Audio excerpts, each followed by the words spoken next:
When I was working for my father and we were working on 200 Park Avenue South, I realized that my father really didn't have to be in Manhattan. It was a very small company, but my father felt that's where he bought the company. Actually, it was in the neighboring building, and we moved into these offices. And it bothered me. Every time we get into the car, we'd have to fight traffic. We have to pay for gas, have to pay the toll, have to pay the parking. You had the expense of driving. It was ridiculous.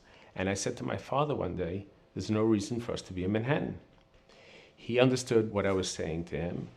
He said the move would be expensive for us. He says also he felt there was a few customers that would come in once in a while into Manhattan. He would be able to speak with them directly.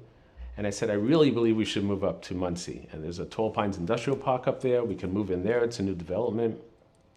He said, you know what? Call the Rebbe. So I said to him, call the Rebbe. I said, I know the Rebbe is a great tzaddik. I said, but he really doesn't know what's going on in our business. And I don't know whether he can tell us whether we should move or not. He said, well, I'm not going to do anything unless we speak to the Rebbe. If the Rebbe says we move, we move. If the Rebbe says not to move, I'm not moving, no matter what. I said, okay.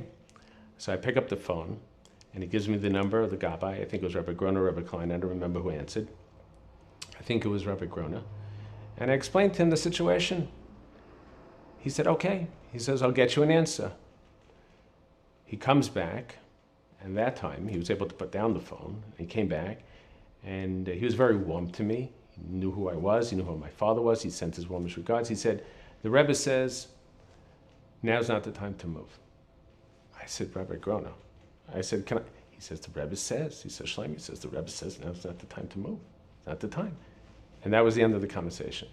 So I went back to my father. I said, Dad, I said, I really appreciate calling the Rebbe. I said, can you try and make sense of this? He says, if the Rebbe says not to move, we're not moving, no matter what we do. I said, can I call the Rebbe back? He says, you can call the Rebbe every single day. It's fine with me, as long as you want. But he says, we're going to listen to what the Rebbe has to say. I said, okay. So this is going on. Every time we crossed the bridge, every time we paid the toll, every time we paid the parking, it was bothering me. I said, I don't understand why we can't move. So I tried calling back and not asking for, if it was Rabbi Grona, I was trying to ask for Rabbi Klein because I thought maybe if I called Rabbi Klein and I didn't tell him about the first conversation, he may not remember and then I would be able to. So I think I got a hold of either Rabbi Klein or Rabbi Grona. I don't remember the reverse. And I told him I want to ask the Rebbe if we can move the company. So he came back and he told me, no, the Rebbe says now's not the time to move. And then he said, didn't you speak to Rebbe Garner about this earlier? That was a few months earlier. I said, I did. So about 6 months later, Hemsley Spear, who ran the building, comes in and asked for a meeting with my father. And my father included me in every meeting. So he asked me to come in. I said, sure. It was only like 4 people in the office, 5 people in the office. I came in. And they said, we have a problem. We have Hayas on this floor, and they need more room in the building. And they're going to vacate the building, and they're a big tenant, unless they can take your space on this floor.